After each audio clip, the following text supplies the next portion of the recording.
Hi everyone! Revd Sophie and Revd Gaynor here. We're here today to bring to you the second of our monthly online videos about things that you can do with children, youth and families and how they helpful they can be. So I'm here with Revd Gaynor in Llampimsaint. Llampimsaint, There you of are. the Five Saints. Excellent, thank you. I'm glad one of us knows what we're doing.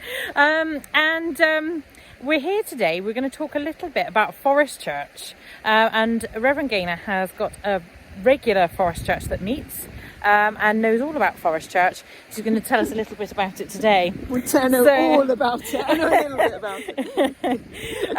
So the first question I have for you is, what is Forest Church? So simply, Forest Church is people meeting together, worshipping God as part of creation.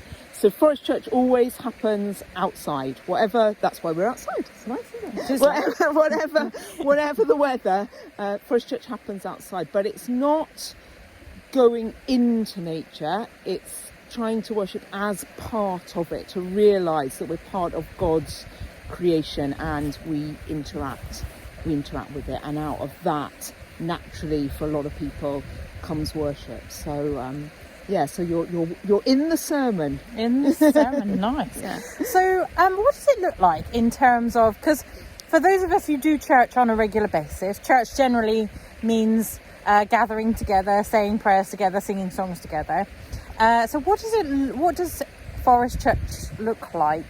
What makes it different to a normal church service? Okay, so the first thing I would say is it's all outside, but it's not bringing what you might call a normal Sunday church service outside. It's different. Okay. It's very different to that. It's not Sunday church outside. So it has, for different people will do Forest Church in different ways, but for us here, it has a time of gathering. So we gather with prayer. It's a very simple prayer. We look at the 4 cardinal directions of the compass and we ask God to come to us from those 4 directions. So we recognise that God, the divine, whatever you want to call God, is everywhere. Not in a church building, not in a little box, but everywhere. So we recognise that. It usually has some aspect of journeying. So there's some kind of walk.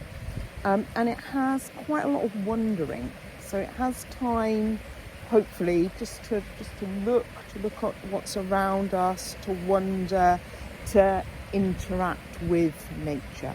And sometimes we do specific activities. I usually do Forest Church around a theme. So our last one was on Creation Sunday. We've done it on Mothering Sunday. We've done Lammas Tide, different things. So sometimes there'll be activities around that theme, but sometimes there won't. It kind of depends. You have to be very flexible with open church. You have to kind of take it where the Spirit takes you. So yeah.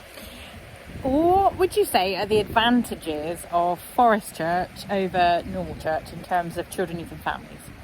So Forest Church isn't just for children, youth and families. Forest Church is for everyone, all ages, and we've had all ages. We've had babies through to people in their 80s, 90s. But children and young people very naturally do Forest Church because children notice. So, we've walked through here today. I don't know, can you show them the lovely molehills? I don't know. But we got some molehills. Hang on. Massive molehills here today. I'll show you the molehills in a minute. Yeah. We'll edit that in. But, we as adults might just walk past it. We may not notice. But a child will notice that and go, oh, what's done that? How's that there? Why is that soil different? They just do it naturally.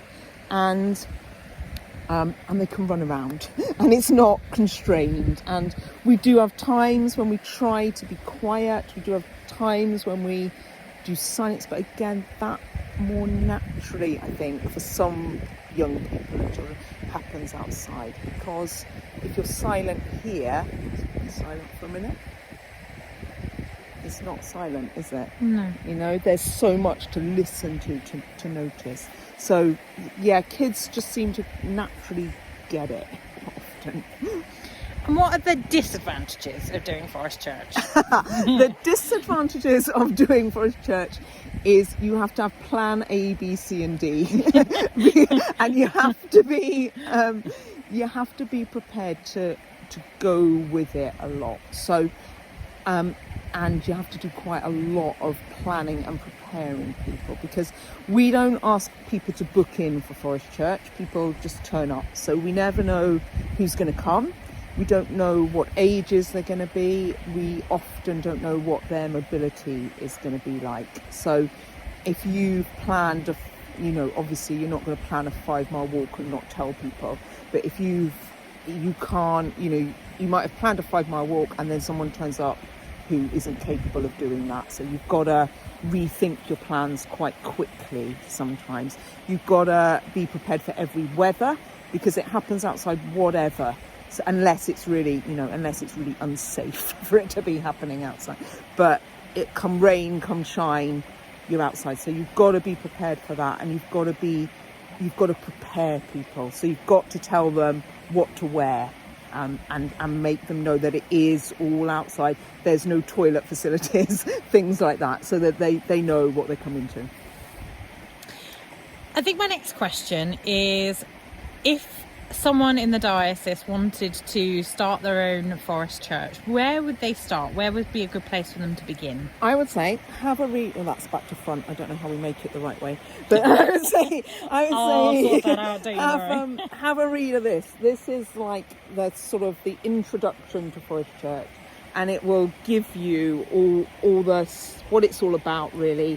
And then it also has sample activities that you can use. It will give you lots of ideas. So I would say go to that first, and then talk to people that have done it.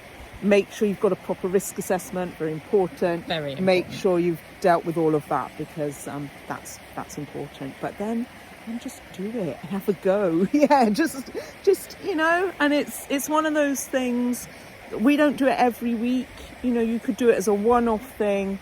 Have a go, see how it goes, and you might decide, I never want to do that again. But if you do decide you want to do it again, well, that's great, isn't it? But you've got to try it. You've got to have a go with these things. But yeah, this is the go-to book for Forest Church. So, thank you, Revd Gaynor. That's okay. Obviously, if anybody would like to start a Forest Church, or indeed any other activity that you would like to try out, then as your Children, Youth and Families Commissioner for the Diocese, I'm here to try and help you in any way I can. Things like risk assessments and safeguarding, all of those things that you need to have in place before you start something, and indeed with the initial stages. So if you decide that you wanted to do a Forest Church, I am more than happy to help you with the initial stages, and even for the first few goes, I'm happy to be there and support you and resource you in any way I can. Cool. Huge thank you to you Very for welcome. all you've done today. There we are. In a minute, show them the lovely molehills. In a minute, I will show you some molehills, but it may take some editing. And the snowdrops. And the lovely Forest Church. I should say, this is really important. Forest Church doesn't have to be in a forest. So any outside place, it doesn't have to be forest, beach, hilltop, wherever. But it does have to be outside. Does have to be outside. Yeah. Thank you very much. You're very welcome. Take care, guys. God bless. Bye for now.